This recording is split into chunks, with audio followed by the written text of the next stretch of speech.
All right. Well, welcome to the Coach's Corner here in the studio of the Culpeper Media Network. And this is officially how we kick off our season, pun intended, every year for high school football. I'm Mark O'Connell, joined as always by Steve Peacock. Steve, we haven't really talked high school football since the playoffs, and we saw Eastern View lose to Hanover in a very closely fought football game. Very closely fought football game, Mark. You know, I thought maybe Eastern View was going to eke out make the upset, but that didn't come to fruition. So now I'm excited.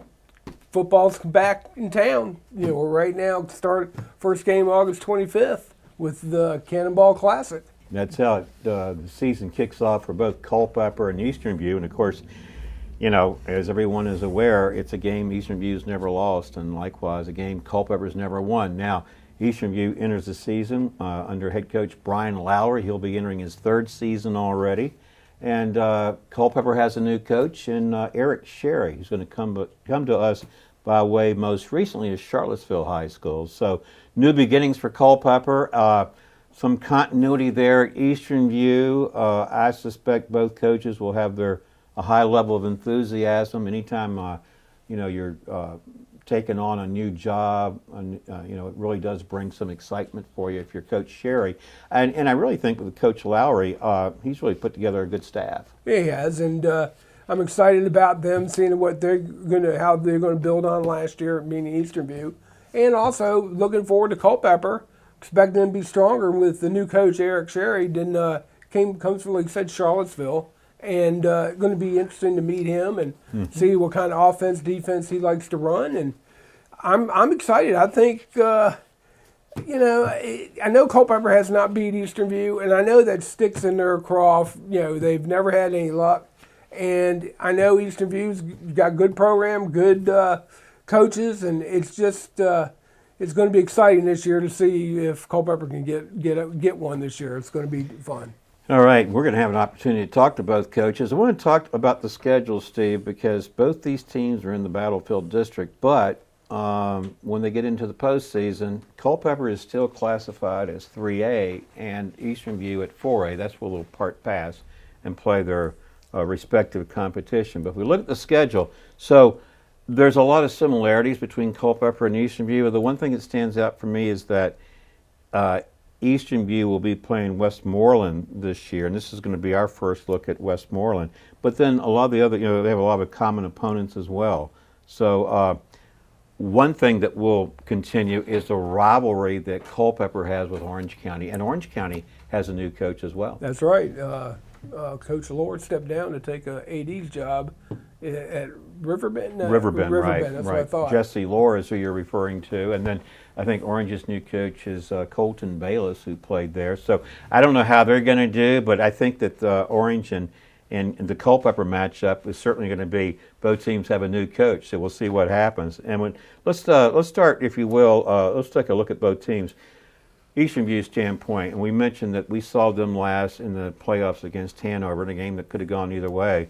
What do you, when you think about what Eastern View was able to do last year, and you look at their losses, but you also look at who they retain on their roster, what do you think about Eastern View this year as far as their team is concerned? When I look and I see their roster, of course, everything stands out to me first is Brett Clatterbaugh. He's the legit 4-star, could play possibly into a 5-star. It's going to be interesting to see how he's going to operate this season, both defense and offense, because teams are going to be looking for him. So that's going to be one matchup I'm going to like to see. Match up when we have them this fall. I'm looking for Culpeper to vastly improve. But another thing that's really for me for Eastern View is going to tell me whether or not it could be a great season, mediocre season, or a bad season. That would be the offensive line of Eastern View. A lot of newcomers coming in over there. Same for Culpeper. I've said this year after year. You cannot win in high school football unless you have a good offensive line. And you can have the fastest quarterback, the strongest running back. But if you can't block, guess what? You're not going anywhere. You got it. So that's what I'm looking forward to. And then you mentioned the schedule. I think that I know it's hard for Eastern View to schedule teams because a lot of teams don't want to play. I mean, I would think I would like to see maybe scheduling some Commonwealth, district, as an outcome. But that's a big game point wise, and see, and I understand why the Commonwealth district teams don't want to come to Eastern View because if they lose big points, and whereas Eastern View, so that's an issue. But I do like. I think Culpeper's got a very competitive schedule. I think that they can do some damage. Is they just on the Division III after.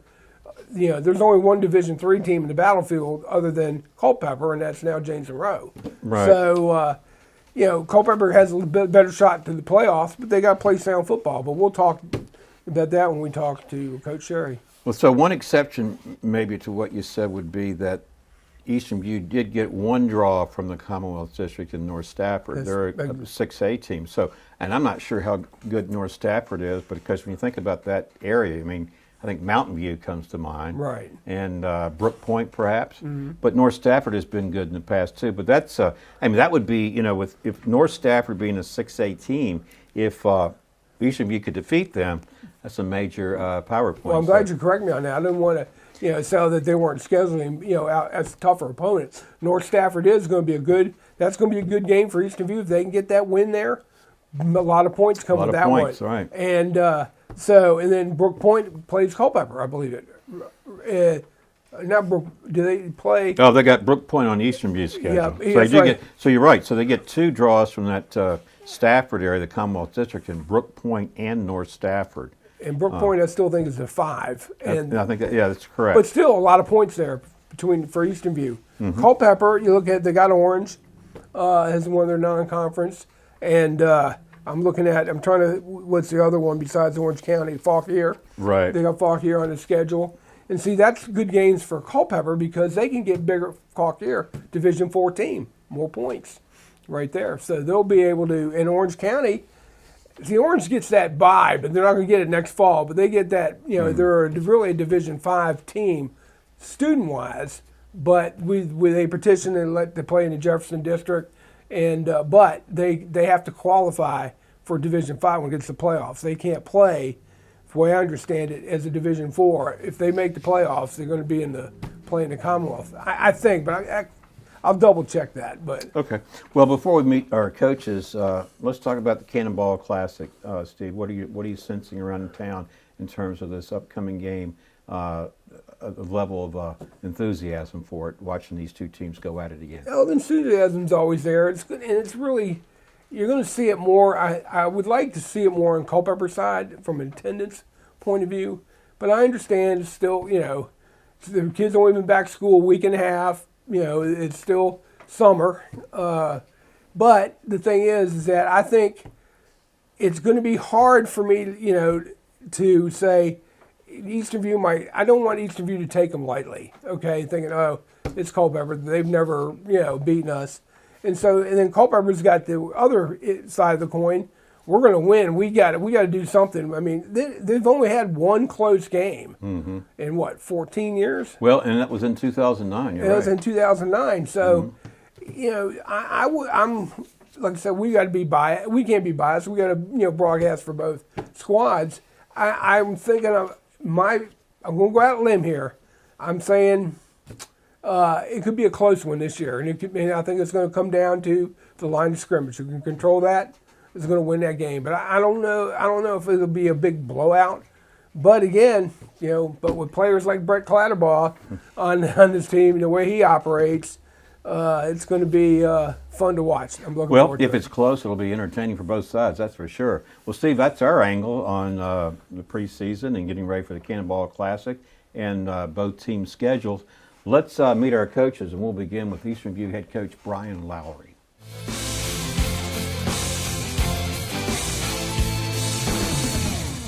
Let's welcome to the studio now Eastern View head coach Brian Lowry. Yes, nice sir. to see you. How you doing? Doing Good to see great. you, Brian. Good to see you. Well, how are you doing? I'm good. I'm in the middle of camp. It's a little tired, but good. I'm enjoying it. This is your third season. Yes, sir. Yeah. How about that? It's odd being the elder statesman all of a sudden. I go from being the rookie who's, new to the county and new to everybody, and then now all of a sudden I'm the one who's been here the longest. A little odd, but I like it. Well, we last saw you down at Hanover High School. Yes, sir. Yeah.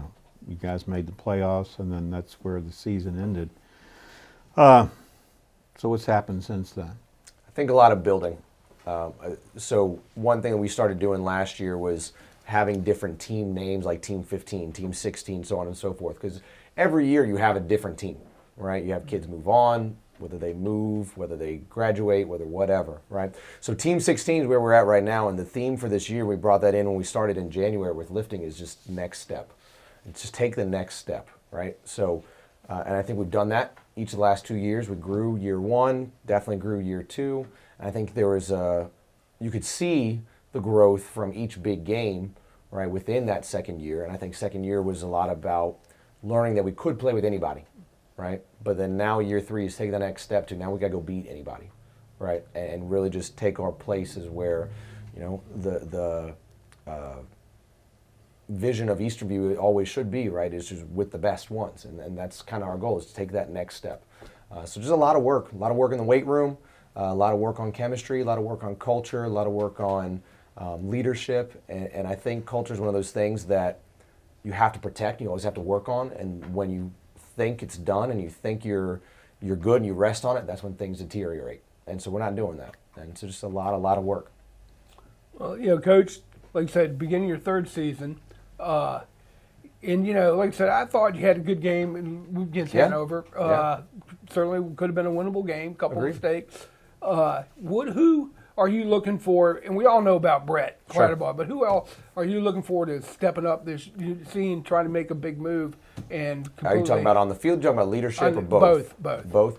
Leadership, number one is Jaden Williams. He's number two, jersey number 2. He has very unique talent at building relationships with people. He can connect with anybody, any background. And he has an infectious personality where he can pull out the best of people, right? And so as far as leadership, he is the leader of this team for sure. Between him and Brett, those are the two guys, right, that we're going to lean on a lot. As far as just make a difference on the field, man, there's a lot. There's too many to isolate. I think AP is going to do a great job. AP Hull is going to do a job of stepping up into that quarterback position. I think Daytrezga Hagan is doing a great job of being a leader on defense and just really changing how he approaches practice and how he brings his mental game as well. Trayvon Brock has done a great job of maturing as a person. I mean, there's just so many people that are really going to do that on the field, and I'm excited to watch that. Coach, when you look at this year's team and you contrast it to the last 2 seasons, what stands out about it that maybe singles it out as being different than the previous 2 seasons? Well, it's always different, right? And that's why we have the different names, right? Team 15, Team 16, so on and so forth, because they're never the same twice. And so I think the number one thing is just the athleticism, the sheer athleticism that we have. Again, we're still not big. We're not that huge, but we're strong. You know, we're short, squatty, and strong, but we are fast off the ball, man. We're really fast off the ball. And I'm excited to see that. I mean, we were athletic last year. I think we're really athletic this year. I think we have some decent depth as well. We kind of have to have kids go both ways, O-line and D-line, but they can be 1.5-way starters, right? So like on the interior, you're changing to a 4-2-5 this year, so 4 defensive linemen instead of 3 like last year. We can cycle those interior guys pretty well because a lot of them get time on offensive line as well. So they might not have to go a full drive and a full drive. It's, you know, full drive on offense because you can't really change your alignment, right? And 2 to 3 plays on defense. You know what I mean? Right. And there's not a big drop-off between those guys as they cycle through there. I'm pretty excited about that. Well, you mentioned AP Hull, and we did see some of him last year. If he finds his niche, so to speak, as a quarterback, as a sophomore, I mean, you'd have 3 seasons with him. That's the goal. That's the goal. Like we were talking about, I did not expect to have 3 quarterbacks in 3 years, but hopefully we got 1 for 3 years, and I'm excited about that opportunity and that possibility. Yeah, we certainly hope he stays healthy, and that sounds. It sounds like it bodes very well for your Cyclone football team, Coach. One of the things I did ask you when we were talking previously was about your offense, and you know we've talked about a lot of the teams have gone to the spread. Yeah. But you wouldn't describe your team as a spread offense, but you like to use the word multiple. You're going Right. to do what you need to do at the time. Right. I think this year, so last year, one of the things was really refining our system. So year 1 is kind of learning the system. Year 2 is refining the system. But year 3, especially since we have so many returning starters, is isolating weak points, right? And matchups and making sure we can, I don't want to say pick on, but you know what I'm saying? Like Right. isolate weaker players and put our stronger players there, right? And so we're going to be what we need to be within each game, right? We're not going to pigeonhole ourselves as a spread. We're not going to be super tight. We're going to be what we need to be, and we're going to be able to move pieces around. And I think people will like the multiplicity of what we can do this year. Well, Coach, you already mentioned the offensive line and D-line and how you want to, transition people in and out. Yeah. Where do you stand today on the O-line and the D-line as far as who has made the most progress? Most progress? Yeah. I would say the 2 main returning starters would be Brandon Weaver and Antonio Heredia. So we actually have a drone where we can film practice. Wow. So then we can watch, afterwards and things like that. And so the right side of our line is still growing, new varsity players, a lot of juniors there.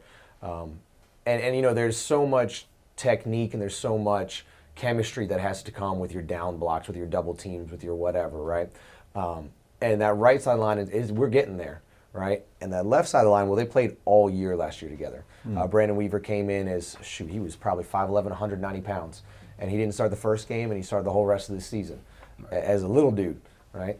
But he and Antonio played together. And so I can show you on that practice film just their double teams and how they work together and communicate to get the right angles to the right guy and come off at the right times. Man, it's fun to watch. Those are the 2 bedrocks of the line for sure. Well, good.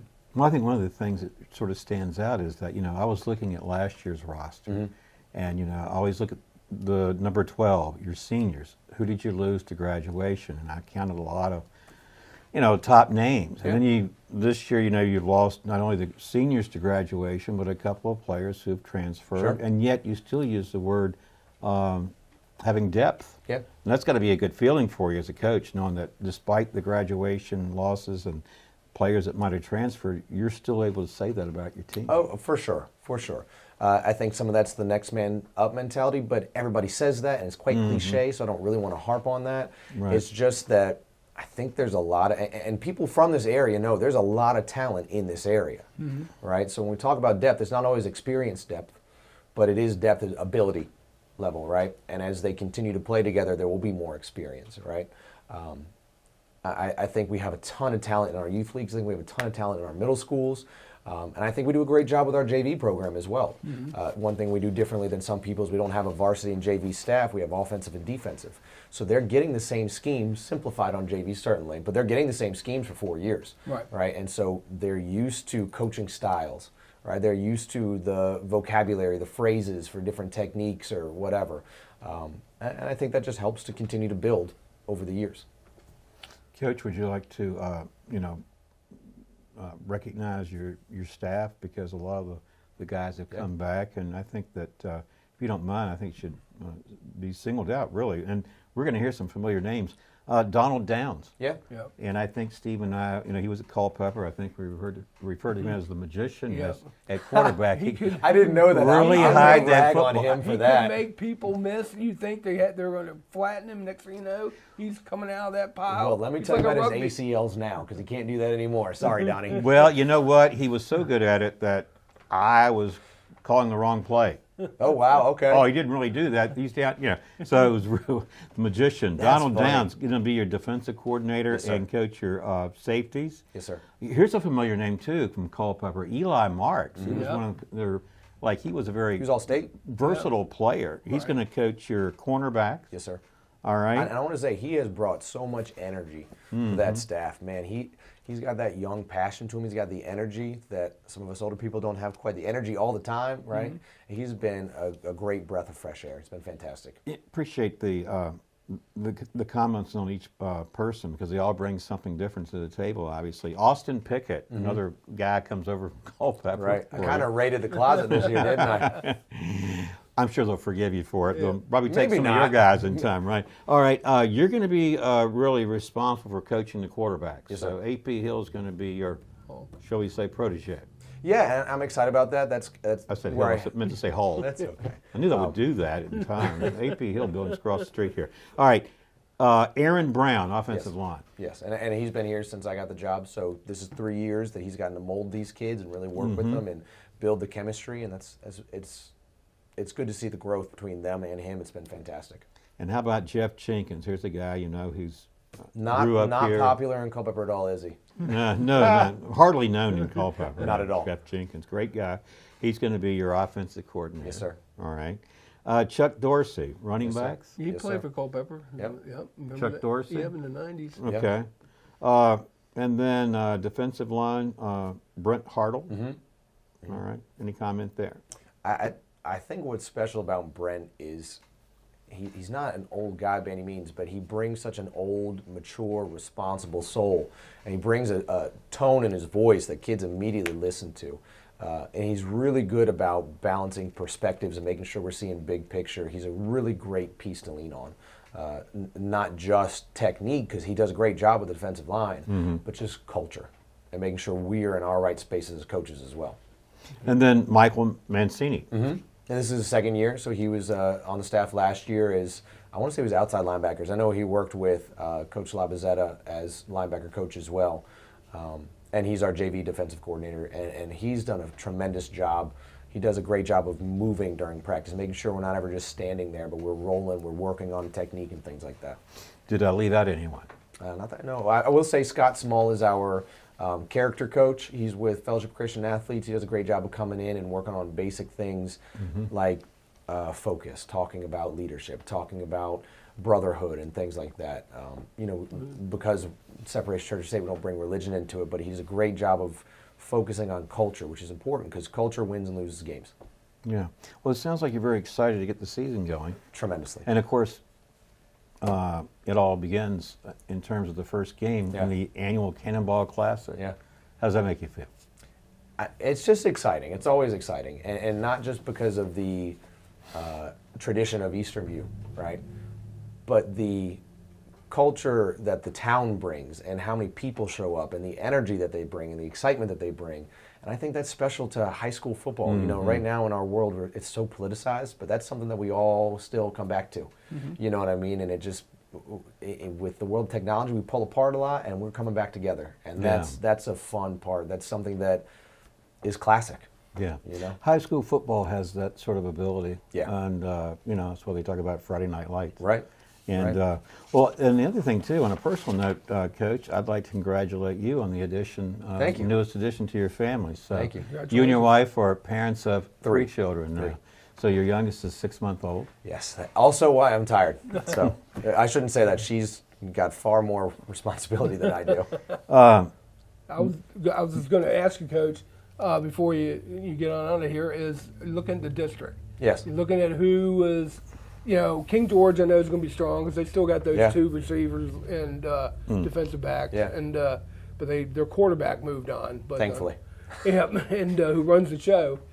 But, and I look at, besides, don't count Caroline out. They're looking. I think they're doing a good job of turning that program around. You know what I mean? To go from not having at least recent tradition, what I know of them, I'm not sure about further back, but recently, not great to where they are now. That coach has done a great job of turning them around. They really have. And Cortland Chancellor, we all know about them. But who and where do you see your team set up in the mix of everything in the district? This kind of gives me a bad rap. I like to be humble. I'm not going to be out there and hooting and hollering and saying we're going to take our place as leaders of the district, but I think we can compete with anybody in there. I think that, like we said, take the next step. We were second last year, so let's go take the next step. One of the things that the people who follow your team is going to see this year is that you have Westmoreland on your schedule, and this is a team that I've never seen play.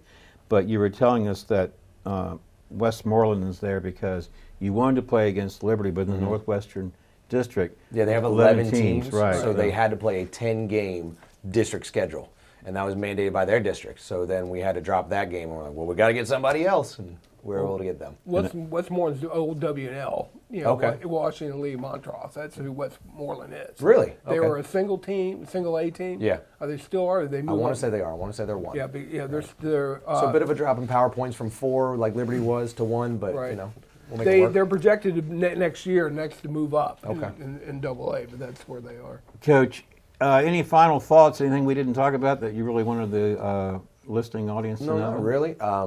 As far as anything special I would talk about, but I'd just say that I'm really excited about the growth that we've had in the last week of practice. I'm really excited about how kids are owning where we are and what we need to do, and I'm excited to show that when we get to play in the Cannonball Classic. Well, one question I wanted to quickly Yeah. ask you: special teams. We didn't touch on it a little bit. Sure. That's a very important part Yeah. of the game. How do y'all look on special teams? I think we're getting better. I think certainly if you remember that Hanover game, you understand that was a big turning point, right? And it just goes to show how important special teams are, and the kids have bought into that, and there's a lot of effort this year because we don't want to lose games to special teams. No. Right. Coach, great to see you. Thank you. Thank you for having me. Thanks for being here, and we will see you next at the Cannonball Yes, Classic. sir. Yes, sir. And for the Coach's Corner, it will continue with the introduction of first-year head coach at Culpeper County High School, Eric Sherry.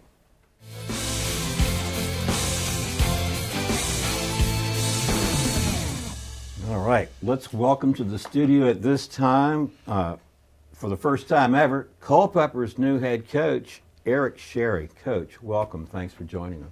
Thank you for having me. Yeah, well, I know that you're new to Culpeper, I am. but you're not new to coaching. No. Why don't you tell our viewing audience about the path that brought you here? Okay, well, it started in the early 90s. I took a job at Chancellor High School, volunteer position with Scott Miller, who was the head football coach at Chancellor High School, and just started working for him in a volunteer capacity, and it kind of moved forward through the couple years after that into a paid position, and Scott ended up moving on and taking a different position, got out of education, and went into private business, and Bob Oliver took over at Chancellor. So I stayed there with him and spent a year at Quantico High School, believe it or not, with Ken Woody, and then came back and still worked with Bob after that, coaching on the defensive side of the football with him. And 2002, I decided to take the defensive coordinator job at Massaponax High School to work with Eric Ludden.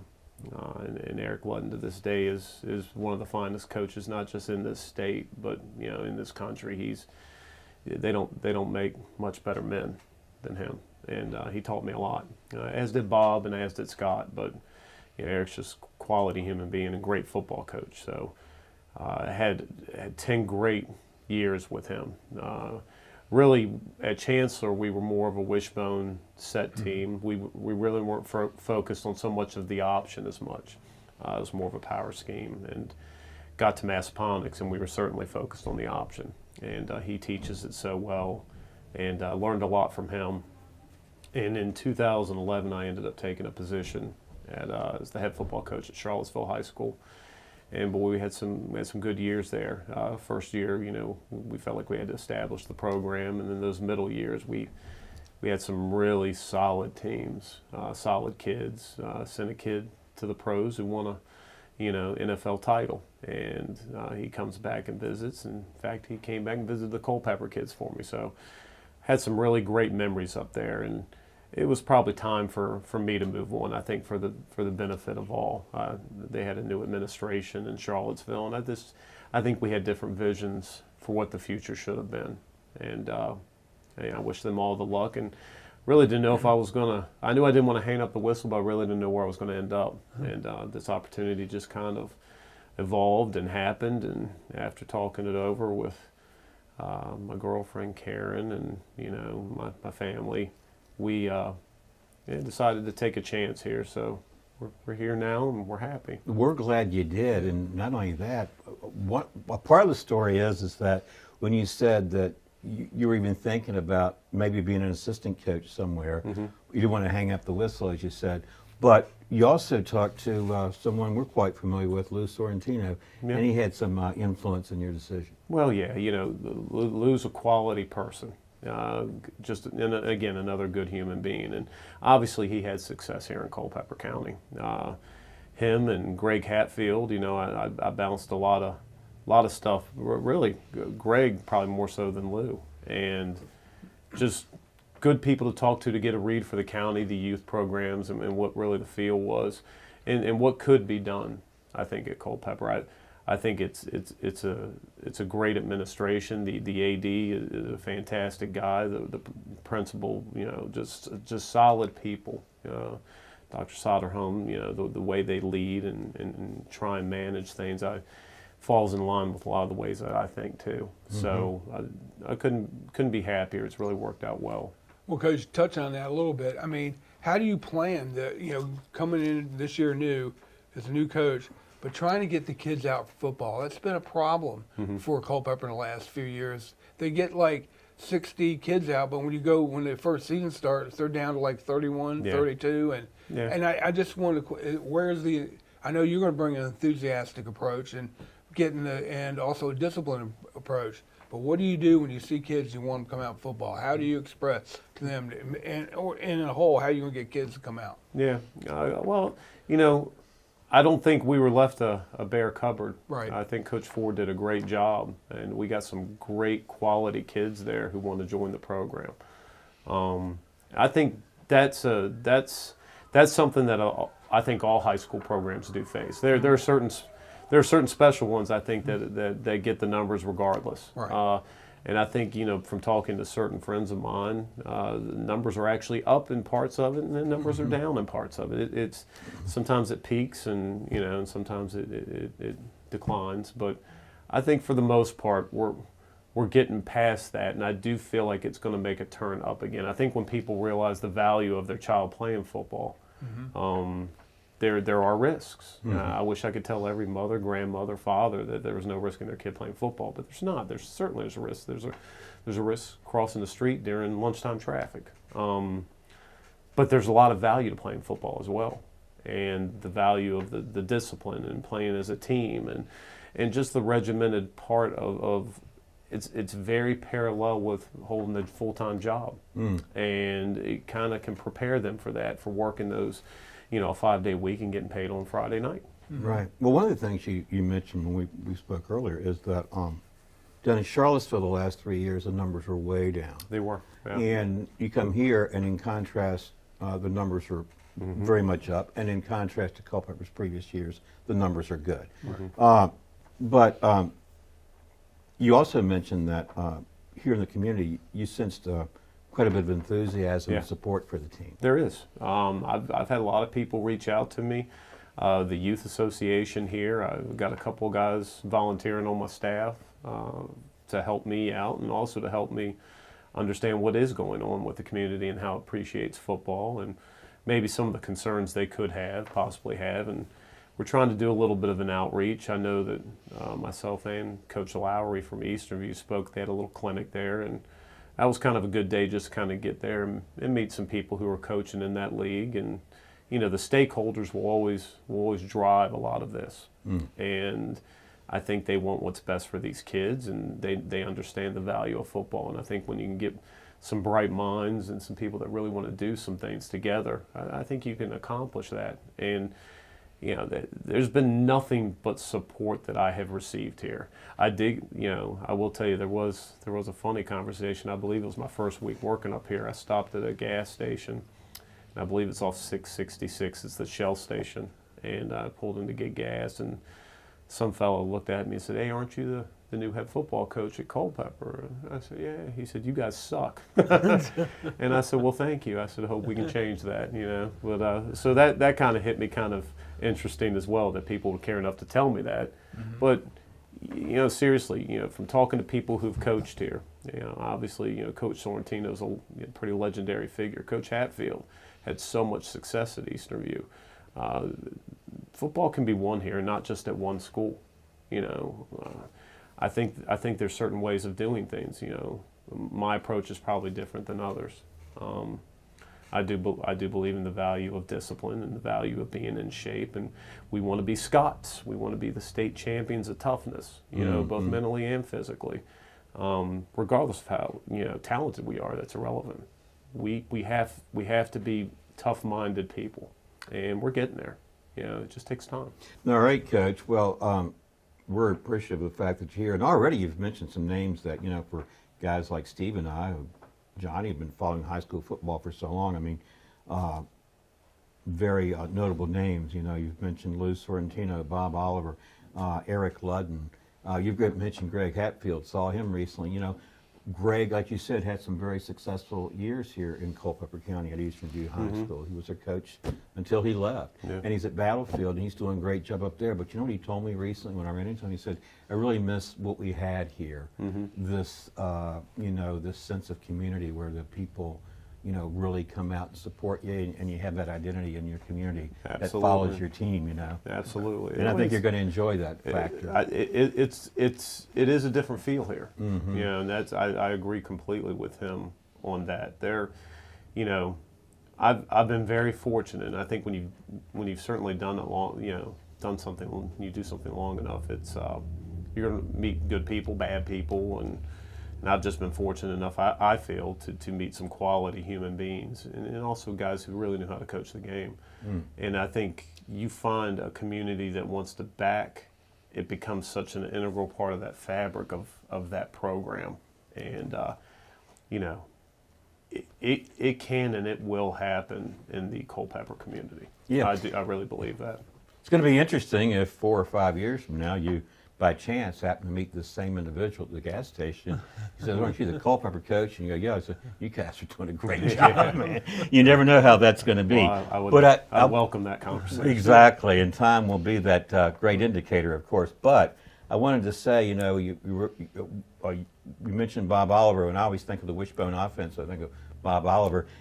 Are you going to use the wishbone offense here at Culpeper, or is it a version of the wishbone? It's going to be more what we ran at Massaponax. It's going to be the flex bone, which is more of what Navy has been running, although it appears in college football they're trying to get rid of it in a lot of different the academies, programs.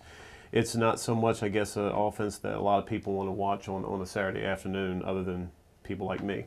But there's still quite a few of us out there. I do feel like it's a very viable offense. I think it certainly works in the high school game. I feel like it certainly works in the college game, especially when you look at the fact that anytime you can block 9 as opposed to 11, I think that means something. Right. It requires your kids to have a lot of focus in what we're trying to do in blocking assignments. And I think that's been one of the things that's been a little bit different for our kids this year. Is last year I think it was a lot of inside zone, maybe a quick power scheme for what they were doing from Coach Ford's time. Well, this year we're asking them to do a lot more in the run game, and it's taking them some time to adjust, but they're getting it. It's not coming as fast as anybody wants. We're all impatient, but it's coming. Well, Mark and I have always been telling us over the years, and I'm a big fan of power football, run game, and I said it's gotten away. They want to run the spread and all this, and I said if somebody would run the wishbone, flex bone, or triple option with some talent that Culpeper had, or the big line and all that, because all you have to do, you don't have to knock the guy down. You just got to get into the way. That's right. And so I'm glad to see that's fine, your philosophy. Now I want to ask a couple questions. With that type of offense, it also begins up front. How are we going to stand this year from an O-line and D-line? Well, it's going to require a lot of teaching by the staff. There's a possibility we could have one of our offensive tackles weigh 156 pounds. Right. But I love him to death because of what's inside of him. The kid is just an incredibly hard-working, team-committed kid. And to be frank, I got a lot of those type kids, and it makes coaching fun. They're selfless. They care about their team. They care about Culpeper County High School. Now, you can win with that run an option. Right. And I did hear, the past several years, Culpeper's had some gigantic linemen. Yeah. And right now, we really don't have that.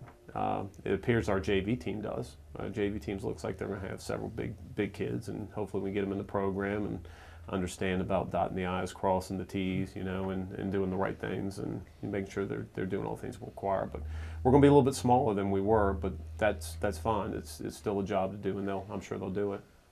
And before we get to the defensive set, you know, when Coach Lowry was here Wednesday night, I asked him to go through his assistant coaching staff. Mm-hmm. We mentioned everyone by name. Can you do that for us, Coach, Yeah. in terms of who's going to support you here on the staff? And, you know, it's in the United front, of course. Yeah, well, I was fortunate. I was able to retain a couple of guys who had coached here previously with Coach Ford. So Coach Ziggy and Coach Reeser were two big ones. And that's a reference to Joe Reeser. Yes, Yeah. Joe And Nick Zakowski. Right. And Ziggy for short, it's easier. Yeah. well, Ziggy's just Ziggy because, and I mean that with a lot of respect. He does so much for me.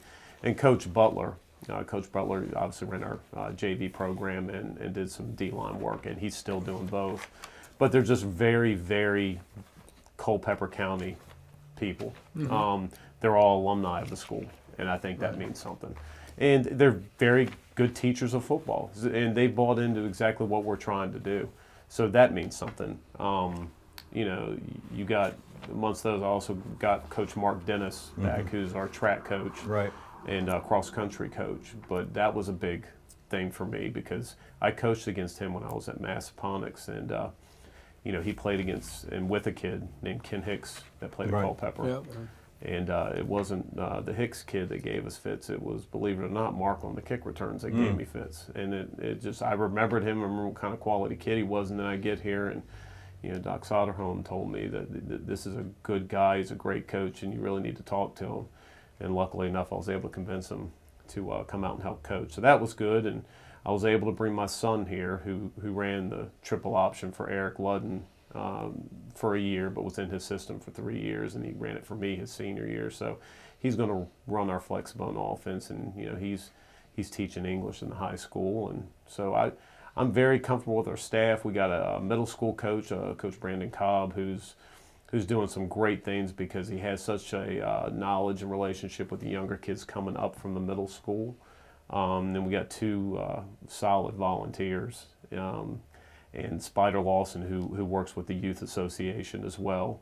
And we got Mr. Rose, and he's just something else because anything you ask the man, he'll do. And you're talking about a guy that works full-time gigs and just whatever I need done, he does. So we have people there who are fully vested to do their jobs, and I think that there's something to be said about that. Very good. Then your defense, you mentioned to me you want to put a nose over that football. Yeah. So we're trying to put a nose guard Yeah. up front. Yeah, and I think we found one. You know, he's probably going to be the one senior that we have.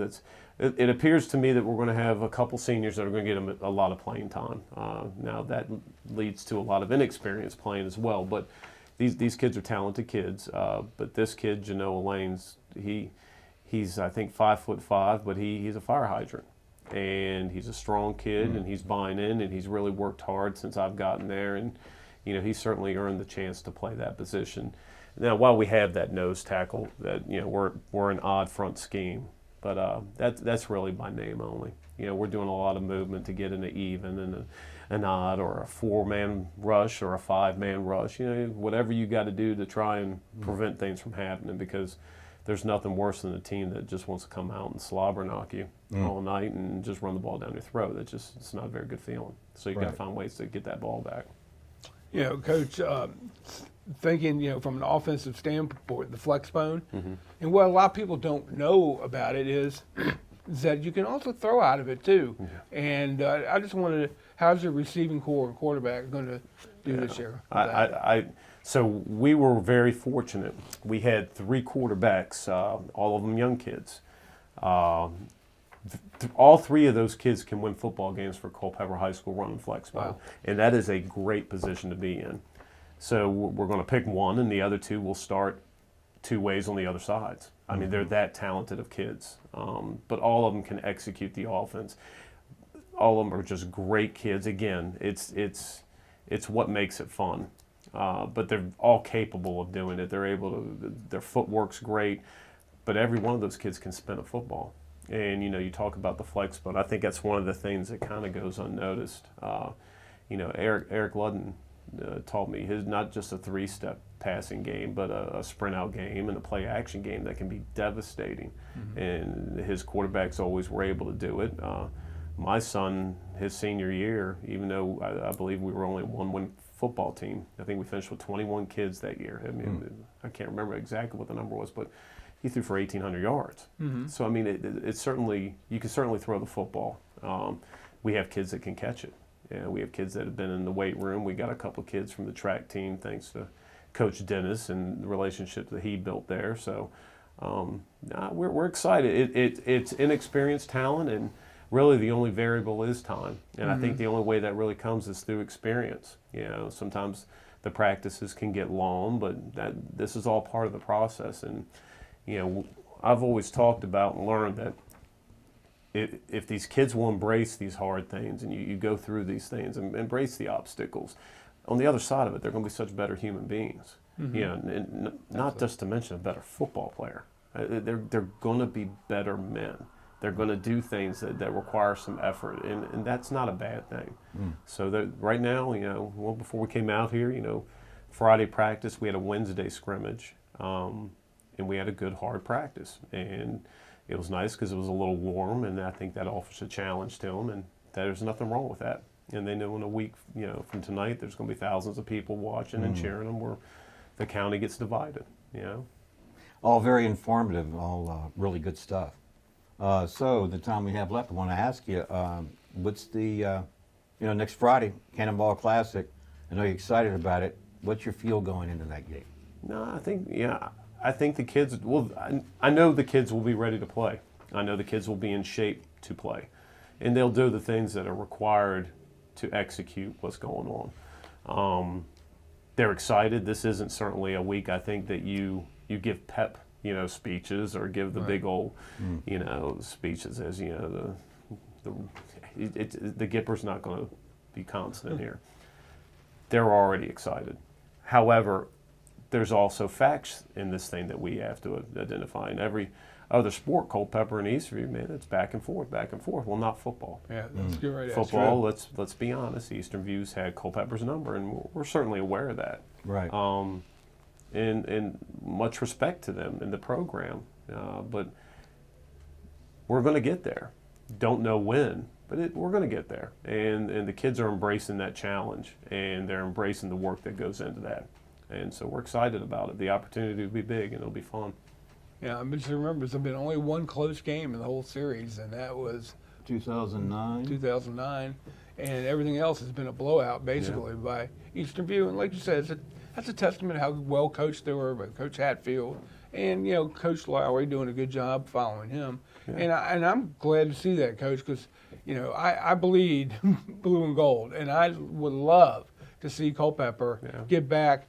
Not get in the playoffs with a 4-6 record or anything. I want them to get back to respectability, and then grow, like you said, grow from there and become the team I know you think it can become, and for this community. Well, it's definitely going to happen, and we're going to get better every week. Those are givens. Mm-hmm. These kids believe in what we're doing, and it's going to be fun to watch. We have so many kids that are sophomores and juniors.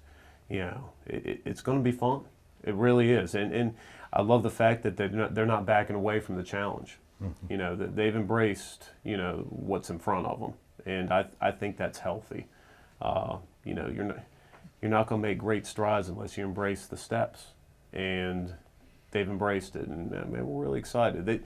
They know they can play good football, and I think they will, and I think they will on Friday. Great stuff. Thanks for joining us, Coach Eric Sherry, and first of what I hope will be many meetings to come. I appreciate it. Thank you. You. And good luck next Friday at the Cannonball Classic. Can't wait. All right, thank you. Can't wait. All right, when Steve and I return, we'll wrap things up for this edition of the Coach's Corner.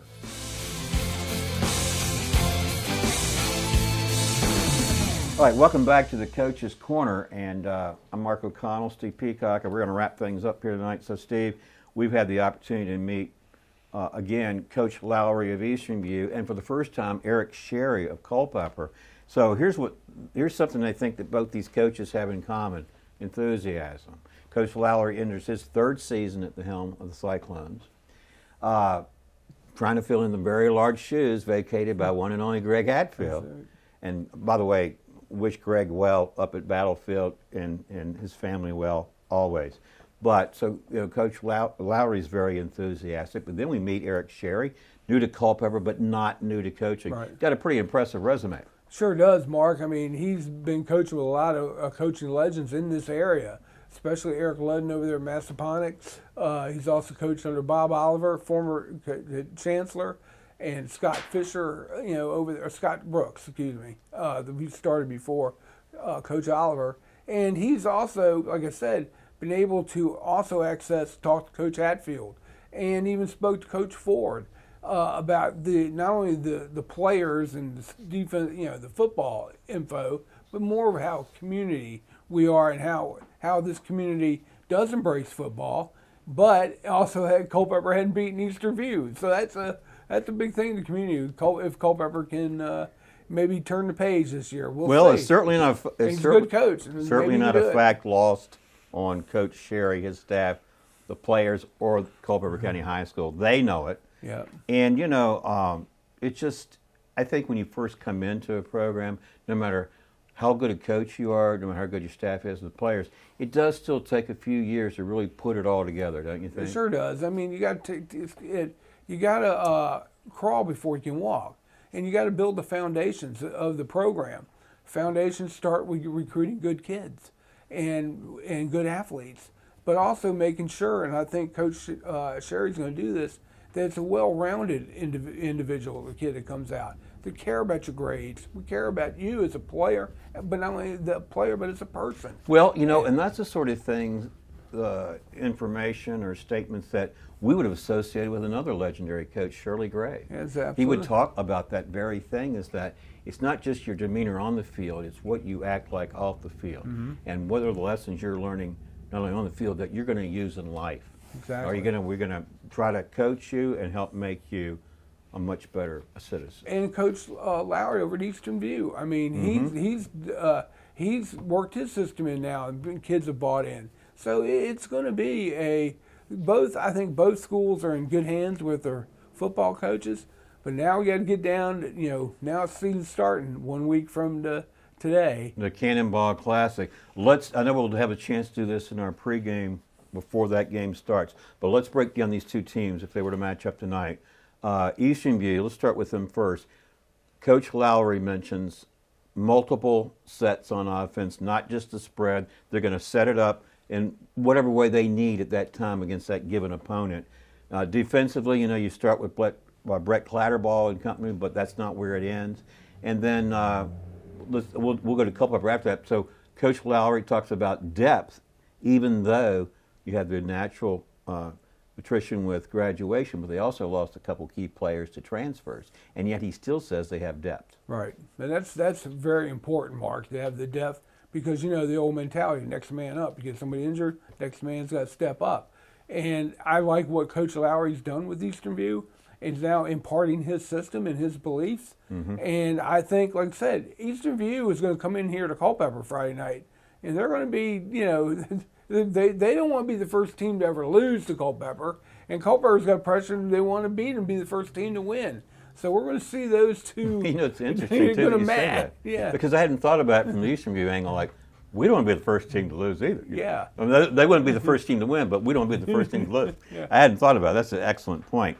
All right, so that's Eastern View in a nutshell. Now, Culpeper, bringing a new coach, new system. He talks about, a version of the wishbone, okay? And we saw that a lot with Chancellor and Bob Oliver, and I love watching the wishbone. Used to love watching it when Oklahoma ran it, back in the days of Bud Wilkinson. I know it was before a lot of people's time, but it was fun to watch. Right. And Coach Sherry says he's got the personnel that system seems to fit pretty nicely. Yeah, because you and I have talked over the seasons, Mark, a lot about flexbone, wishbone, triple option. I remember Massaponax when Culpeper was in the Commonwealth, they were running it. And back then, Coach Ludden early, and I've seen that offense. And you can throw out of it and you can run, but it's tailored to the personnel you have. Exactly. So in other words, offensive line, you don't need a big 6'4", 300-pound lineman. It'd be great, but they don't move as quick as a 5'11", 5'10", 205-pounder. Right. On that type of offense, all you got to do is get in the way, because From a defensive standpoint, I was going to say you got to find the football. But it's very hard for the defense to find the football when you got multiple fakes and options, because you can look like you're going to run it, but then quarterback takes 3 steps back, and all the safeties have come up to think they're going to make the tackle.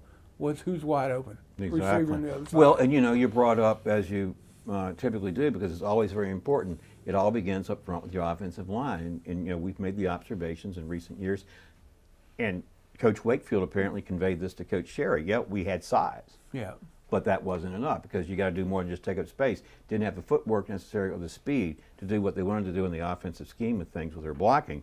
But now Coach Sherry comes in and he says, we don't really have the size, but we've got kids with that sort of fight in them. And that's the sort of thing you want to see. And we're going to see it, and it's going to be very prevalent right after the first kickoff of next week's game, because Eastern View's big, but they're mobile up in the line. Now we're going to see how Culpeper is going to match up.